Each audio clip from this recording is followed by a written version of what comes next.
With the Tsukubas well underway, the initial plan had been to build just another pair of similar ships. But word of the new Dreadnought armoured cruiser program kicking off in the UK was just reaching Japan, and so it was decided to change the nature of the secondary battery to be somewhat more powerful. Although exactly what the British were actually building at this stage was still somewhat unclear. The 6-inch battery of the Tsukubas was therefore dropped in favour of a set of twin 8-inch gun turrets. But this increased the weight and the size of the hull, and that in turn meant that more power was needed, and soon it was pretty clear that, although related to the Tsukubas, the new ships were very definitely a brand new class rather than a subclass. The new armament also meant that the layout of the armour had to be revised, although the maximum thickness would remain the same, with the final results being a ship design that displaced just over 14,500 tons, with a main battery of 4 12-inch guns in a pair of twin turrets, one fore, one aft, a secondary battery of 8-inch guns in 4 twin turrets, 2 per side, along with 14 single 4.7-inch anti-torpedo boat guns in a mixture of both casemate and deck mountings, along with a number of 3-inch guns thrown in for good measure, plus 3 submerged torpedo tubes, 1 on each side and 1 astern. Armour remained with a maximum 7-inch thick belt and 2-inch thick deck, while speed crept up a fraction to just over 21 knots, thanks to around 23,000 shaft horsepower, which was delivered by 2 screws, by a pair of vertical triple expansion engines. At least at first on paper, more on that later. Now, there is some disagreement over what the class should actually be called. 2 ships were laid down, Ibuki and Kurama. The Kurama was actually laid down first in August 1905 at Yokosuka. But with it anticipated that the war would be over before she could be completed, the yard's attention was instead focused on completing the battleship Satsuma faster, and then diverted to refitting and commissioning the various captured Russian battleships.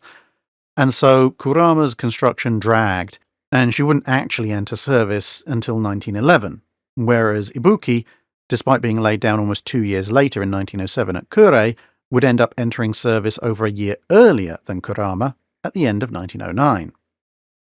In any case, whatever you want to call them, the delays meant 2 things. Firstly, the emergence of the Invincible class meant the Japanese ships were rendered obsolete before they'd even entered service, but secondly, there was time to experiment with them.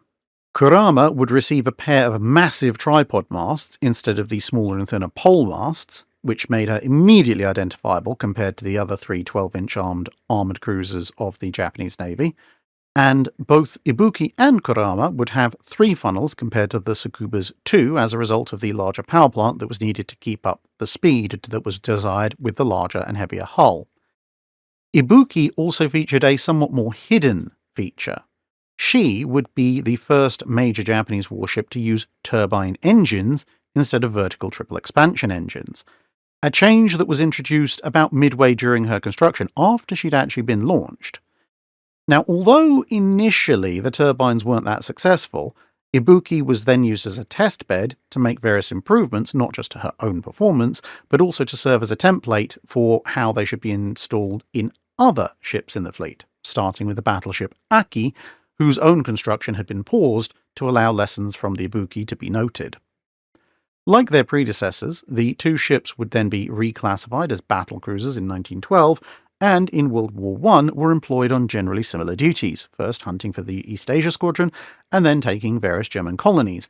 But Ibuki had a little bit more excitement, escorting one of the Anzac convoys. At one point, she was almost the ship that was sent after the German raider SMS Emden, although in the end, much to the consternation of her crew, HMAS Sydney, also escorting that convoy, was dispatched to take out the Emden, while Ibuki remained with the convoy in case Emden had any friends, something for which the Australian Navy would go on to express significant gratitude for whenever Ibuki's crew, or Japanese crews in general, called at Australian ports in the aftermath of that engagement.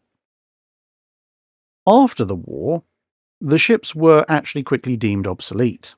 But while the Japanese Navy was considering what to do with them, 2 things happened. Firstly, the Japanese Army asked the Japanese Navy if they would mind building a 15-inch gun for use in coastal batteries.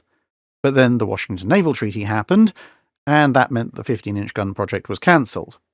Instead, it was decided that, well, since the treaty required that the Ibuki and Kurama be scrapped anyway, their turrets could be handed over to the Japanese army in lieu of the 15-inch guns, and the Japanese army promptly installed most of said turrets as coastal defense batteries at various strategic points around Japan, while the ships themselves were of course sent to the breakers.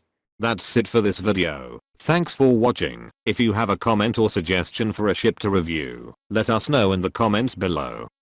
Don't forget to comment on the pinned post for dry dock questions.